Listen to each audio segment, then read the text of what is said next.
The man who inspired the Oscar-nominated film Hotel Rwanda was found guilty Monday on terrorism-related charges. Paul Rusesabagina was sentenced to 25 years in prison for allegedly supporting a rebel group that carried out deadly attacks in Rwanda in 2018 and 2019. Rusesabagina is a longtime critic of Rwandan President Paul Kagame.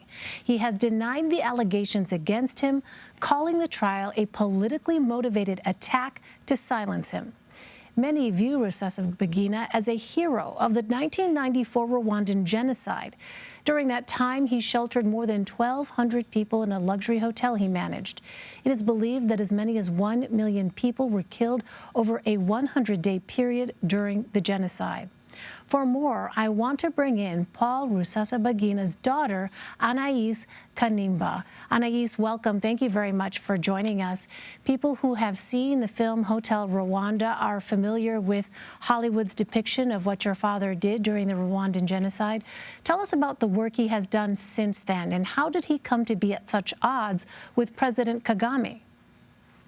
Hi, Elaine. Thank you so much for having me tonight. My father, has become a critic of the Rwandan regime led by President Kagame. And he really has taken this platform right after the movie Hotel Rwanda came out. My father saw the injustices, the human rights abuse, and the lack of a democracy growing in the country, and he chose to use his platform to really shed light onto that.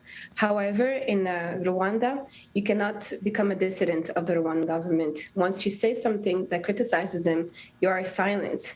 If you're not silenced, you're imprisoned, you are now kidnapped, or you are killed. And so my father's fate, is at the hands of a dictator who does not want to let any critics or any dissidents speak up.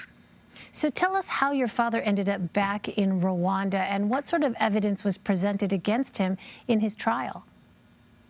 Well, my father was actually going on a trip to Burundi, doing what he usually do, speak on human rights issues and speak to people. And so he was speaking he was going to speak to church communities in Burundi about truth and reconciliation in the Great Lakes region.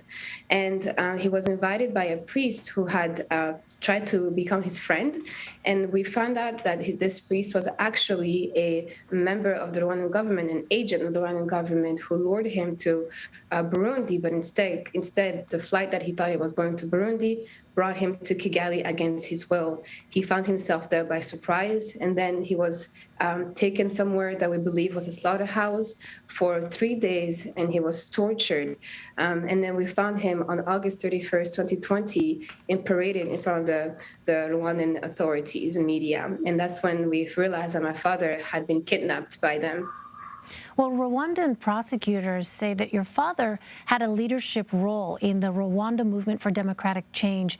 They also say that group has a militia wing that is responsible for armed attacks. What is your father's relationship to this group? Well, my father, part of his work in the last couple of years, he's entered the opposition in which he was the leader of the MRCD, which was a coalition made of different political parties in the opposition, in which that were called for democratic change. This group, had a group called the FLN, which the Rwandan authorities are accusing of having committed these crimes. However, my father was not affiliated with the armed group like the Rwandan authorities would like the world to think. We've seen it in the court over the last 7 months and how they've treated him and trying to really push these allegations against him. And so we believe that my father is innocent of this because this is part of the work of the Rwandan regime. Dictatorship is trying to silence anybody who might oppose them.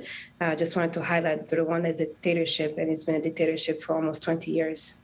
And Anaise, what options do you, your family, and advocates for your father have in trying to overturn his conviction?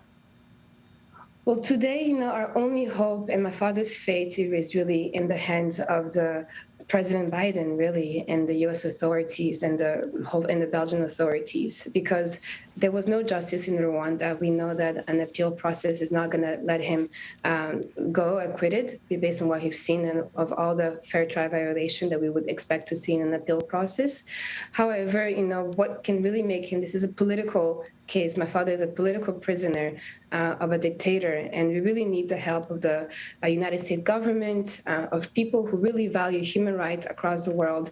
And the United States is one at the forefront with President Biden. So today, we are here and making sure that the world knows about what my father has endured, in the hope that no one goes through that, but also that we get international support through the United States government and others. Anaise Kanimba, thank you very much, Anaise, for joining us. Thank you so much.